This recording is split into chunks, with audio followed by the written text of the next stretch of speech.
Hello and welcome back to the channel. So what is going on with established titles? This kind of blew up at the end of last week during the Thanksgiving break. And yeah, now everybody's sort of like abandoning this sponsor. So what's really going on? Well, we're about to find out. But first I want to thank the newest subscribers, LexDad1193, Matt4410, and Jacqueline Elmore. Thank you to all the subscribers. Without you, this channel is not possible. But without further ado, let's get into the story. So as you may know, there is a company called Established Titles that sells basically a novelty product. And you know where I know this from, and of course have seen it most, is on the Quartering, Jeremy Hambly's channel, where he has actually been partnered with Established Titles for quite some time. But there's other channels that I follow, channels like Artur Rehi, where he also used Established Titles as a sponsor. And honestly, both of them and a lot of others have since cut ties with the company over what seems to be, well, what some people are calling fraud. So let's get into the story. Established Titles controversy, scam or legit sponsorship on YouTube. Here's everything we know. This, of course, is the original part of the story. YouTube is currently the most popular video platform on the world. I mean, you know this. You're probably watching this video on YouTube. You could be watching it on Rumble, but most likely YouTube. Content creators have been a fundamental part of the growth of the platform, obviously, because without content creators, there's no content to consume, and therefore you're not actually watching anything. Now, once content creators, of course, get to a certain number of views and a certain number of subscribers, then their channel starts to attract the attention of brands for advertising. Paid advertising has, of course, become one of the main monetization methods of many channels. However, they should be very careful with what they are advertising, but unfortunately that does not happen in all cases. I mean, this is sort of easy to point at something and say, well, they should have known better. But at the same time, I think if you just went to, this company, you checked out their website, everything would kind of seem like it's on the up and up. So this didn't really come to the front, and people didn't really realize what was going on until I think someone paid attention to the details and saw a tiny asterisk with a little bit of a disclaimer on Established Titles website, and then kind of started to dig into this further. So as you can see here is the Established Titles website. So what am I talking about with this little asterisk and disclaimer? Well, here it is right here. Lordship and Ladyship title packs. Purchase a personal lordship or ladyship title pack with dedicated land in Scotland. So it says dedicated land. Our title packs are based on historic Scottish land ownership custom, where landowners have been long referred to as lairds, the Scottish term for lord, with the female equivalent being lady. Notice they haven't said you actually own the land yet. Asterisk, with this in italics, this is a purchase for a personal dedication, for a souvenir plot of land. You may choose to title yourself with the title of lord, laird, or lady. Every lordship or ladyship title pack contributes to the preservation and protection of woodland areas in Scotland, as the intention is for the land to be kept in its natural state. We ask that all interested parties do bear this in mind. So I don't see anywhere where they claim that you actually own this yet, and yet that seems to be in the dialogue that they provide to these content creators. So maybe that's where the disconnect is, and that's probably why these content creators, like, again, Jeremy Hambly, Artur Rehi, and others, have decided to separate themselves from Established Titles. But let's get into it further. Established Titles controversy on YouTube sponsorships. It all started when a company began promoting Established Titles via sponsored videos with many creators according to the promotional material. And I think that's, as I was saying, where the issue is. Established Titles would allow you to become a, quote, landowner in Scotland. Now, you don't actually own land, and actually per actual Scottish law, you don't actually own land if it's a small, insignificant piece of land that's sold as a souvenir or a novelty item. So they specifically have this in Scottish law. They cover this exact scenario.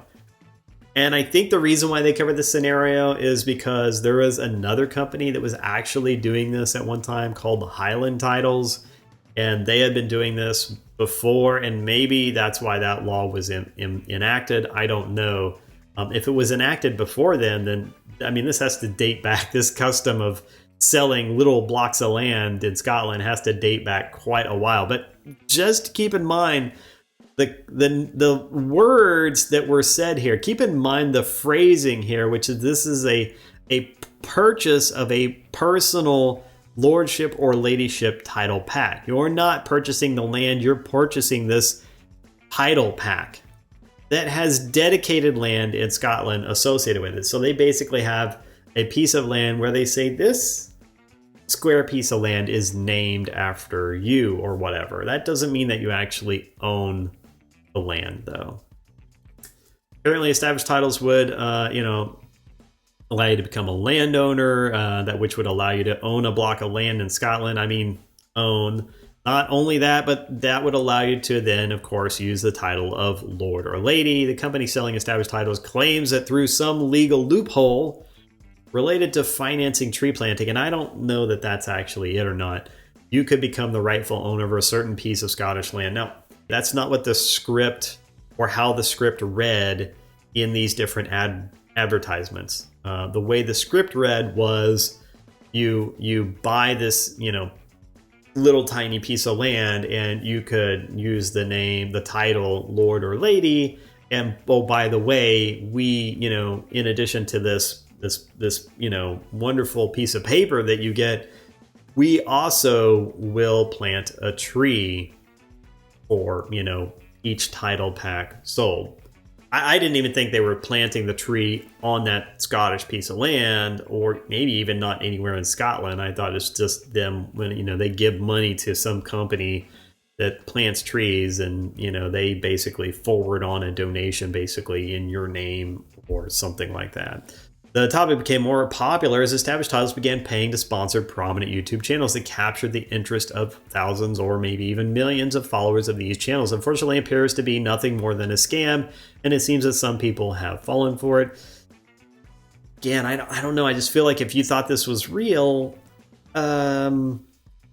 maybe you didn't actually read the fine print at established titles. I mean, it's pretty clear that you didn't. Now, in the end, the promised established titles appears to be just a digital certificate with no real value. The buyers will not legitimately own any land in Scotland, although on their website, they don't actually claim that you do, right? They very specific that they're not selling land, that they're selling a title pack. In fact, these are not even recognized by the Scottish government. I already talked about that.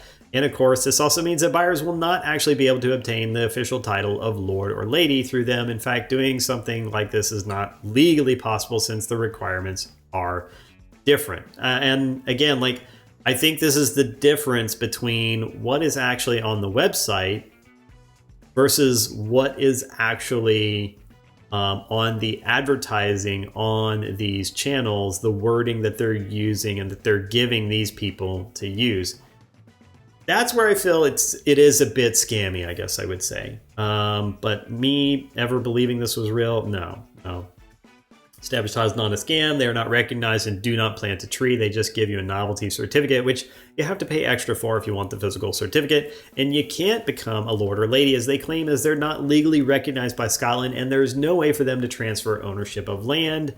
Regarding one of Muta's sponsors, established titles, as pointed out in a comment reply in Muta's recent video where he was sponsored by established titles, it seems the established titles is kind of sketchy.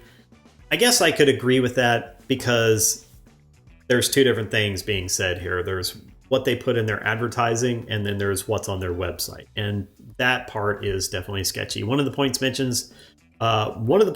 was that how it's not legally possible to get ownership of a really small piece of land in Scotland, which kind of means it's just a cool looking certificate, which is kind of misleading when you say you get a physical land. And again, yeah, I think that's not kind of misleading. It's absolutely misleading to say you get land versus what they actually put on their website, which doesn't indicate that you get any land at all, that you're just buying a title pack. So this is definitely a novelty item. That's it. Where did the company selling established titles come from? Fortunately, some YouTube channels have dedicated themselves to investigating the matter because Of course.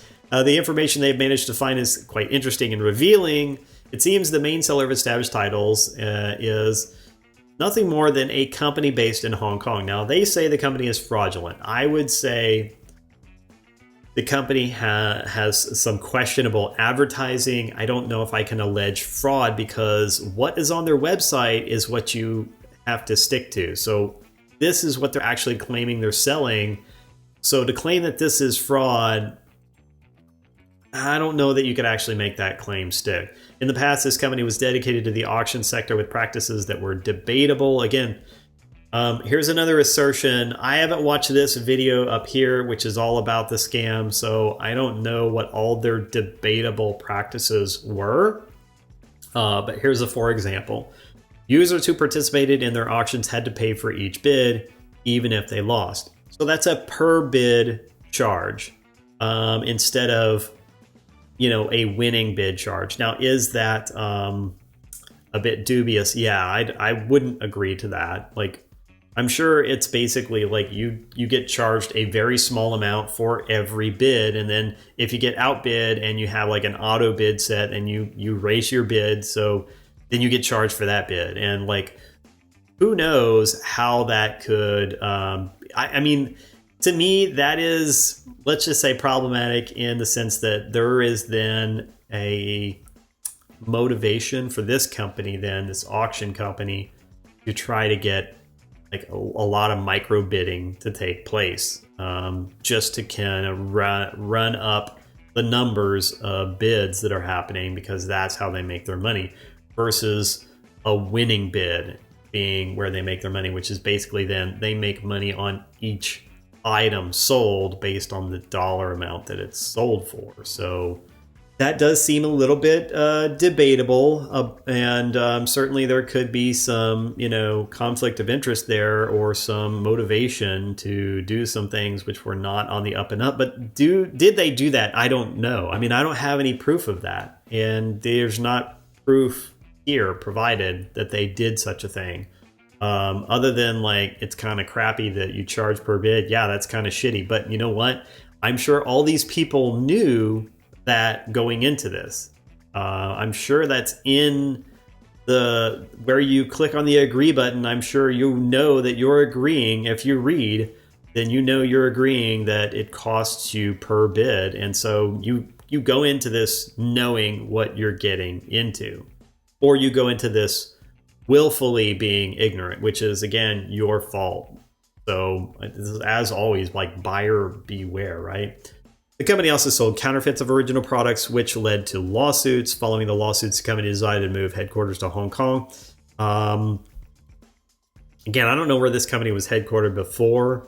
I do know there are a lot of counterfeit products that are sold out of Asia, specifically China. I did live there for a couple of years, so I know the abundance of counterfeit products that are available in China. But I don't know anything about these lawsuits or anything like that, so I can't speak to that, other than to say that apparently it's a fact that the company is now headquartered in Hong Kong. Everybody seems to agree with that. And I would also say that counterfeit products exist on pretty much any auction website. You will be able to find them. Now, some of them are better at trying to crack down on this stuff than others, but there's definitely loopholes and ways to get around that. Then from their new location, they started selling, of course, the established titles online for paying for sponsorships on well-known channels to speed up the process of getting known. And then they go on to say Established Titles is a Hong Kong-based shell company owned by Galton Voicey. Moreover, a creator has recently revealed that they were offered $3,500 for a single 60-second pre-roll for Established Titles. What can we say from that? I mean, the only conclusion I can draw from this is that, one, that's a lot of money, so that's very tempting for someone with a channel who wants to make money, who needs sponsorship. It's pretty tempting to take what seems like an honest, straightforward novelty gimmick, no harm, no foul kind of product to sell. I mean, if you really thought you were getting an actual lordship, then I think you're kind of nutty. In any case, Yeah, I mean, that's a significant chunk of change for a single 60-second pre-roll, and let me just say, I can see why people were using this sponsor. In addition, they must be making some bank off of these title packs, so people must have been snapping them up if this is what their going rate was. Now, that's the only conclusions that I can draw from that. I can't say that anything's illegal or illegal or anything like that. I'm just saying that, you know, obviously they were making money at this, and that's why they were willing to pay these kind of rates. And with these kind of rates, I see why people would initially say, well, this seems like an obvious yes, because this is obviously just a fun gag gift type thing. And, naming a star after someone. I mean, 10,000 years in the future, you don't honestly think that we're going to travel to that star and be like, well, this star is named Tracy something or other. I mean, no, it's not. It's not named after your girlfriend, actually. And you're long since dead, so nobody fucking cares anyways. In any case, let me know your thoughts on this whole established titles thing in the comments below. What do you think about it? What do you think of the company? I mean, I don't know if I could say fraudulent, but it's definitely scammy sounding. So I would say scammy. I don't think I could say fraudulent because there's a legal definition behind that word. Scammy is a very loose definition. So scammy, but not fraudulent in my opinion. But let me know your opinion down in the comments. If you want to continue to support the channel, then please click the like, share, and subscribe button. Since, of course, this channel is not monetized and does not have a sponsor, then you are the sponsor. So if you're enjoying the content, then please do subscribe, as every subscription counts. That's all I have for now, and I will see you in the next video. Have a great day.